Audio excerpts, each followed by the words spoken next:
Video বার্তা প্রধানমন্ত্রী নরেন্দ্র মোদী। তবে এবার রাজনৈতিক পাল্টা আক্রমণ নয়, বরং ক্ষমা, নৈতিকতার বার্তা এবং যুব সমাজের উদ্দেশ্যে এক আবেগঘন আহ্বান। কি বললেন প্রধানমন্ত্রী, কেনই বা এই বার্তা, চলুন জেনে নেওয়া যাক। নমস্কার বন্ধুরা, আপনারা দেখছেন voice of Bankura, presented by Belarani group of institution, বাঁকুড়ার অন্যতম বিশ্বস্ত শিক্ষা প্রতিষ্ঠান।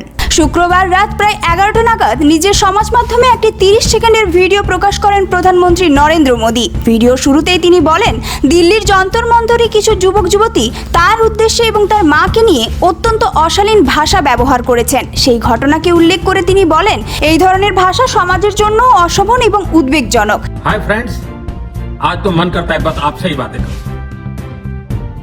जंतर मंतर पर जो कुछ भी हुआ देश और दुनिया ने देखा है।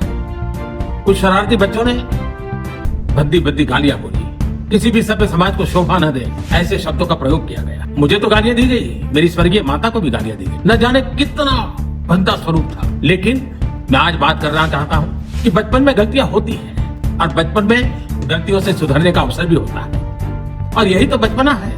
और इसलिए मैं समाज के अंदर जो आक्रोश है उसको भली भांति समझ सकता हूं। एक कल्चरल शॉक है कि हमारी बेटियां इस प्रकार की भाषा कैसे बोल सकती हैं। তবে এখানেই চমক, কড়া ভাষার সমালোচনা করার বদলে প্রধানমন্ত্রী বেছে নিলেন ক্ষমার পথ। তিনি বলেন, ছোটবেলায় ভুল হতেই পারে, কিন্তু সেই ভুল শুধরে সঠিক পথে ফিরিয়ে আনার দায়িত্ব সমাজের। তার কথাই, এই ছোট ছোট ছেলে মেয়েদের বুকে টেনে নিয়ে সঠিক রাস্তা দেখানোই আমাদের কর্তব্য। এরপর তিনি একটি উদাহরণও দেন। মোদী বলেন, দাঁতের নিচে কখনো কখনো জিভ চলে আসে, রক্তও পড়ে, কিন্তু আমরা দাঁত ভেঙে ফেলি না, কারণ দাঁত আর জিভ দুটোই আমাদের।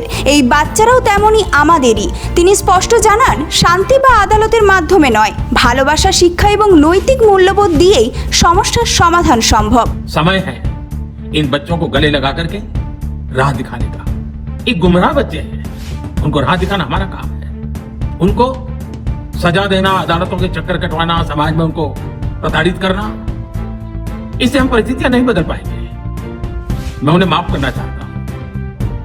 समाज भी मेरी इस बात को स्वीकार करे, क्योंकि मेरे मन में एक ही भाव है। कभी कभी दांतों तले हमारी जीभ आ जाती है, खून निकल आता है, लेकिन हम दांत तोड़ते नहीं है, क्योंकि दांत भी हमारे हैं, जीभ भी हमारी है, बच्चे भी हमारे हैं। उन्हें राह दिखाना हमारा काम है। गुमराह को राह दिखाना कठिन होता है, लेकिन कठिन कामों को करना।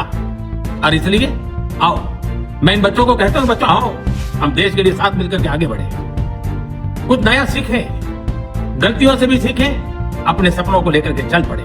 ভিডিওর শেষ অংশে যুব সমাজের উদ্দেশ্যে তার বার্তা ছিল আরও ইতিবাচক। তিনি বলেন, আসুন দেশের জন্য সবাই একসঙ্গে এগিয়ে যায়, নতুন কিছু শিখি।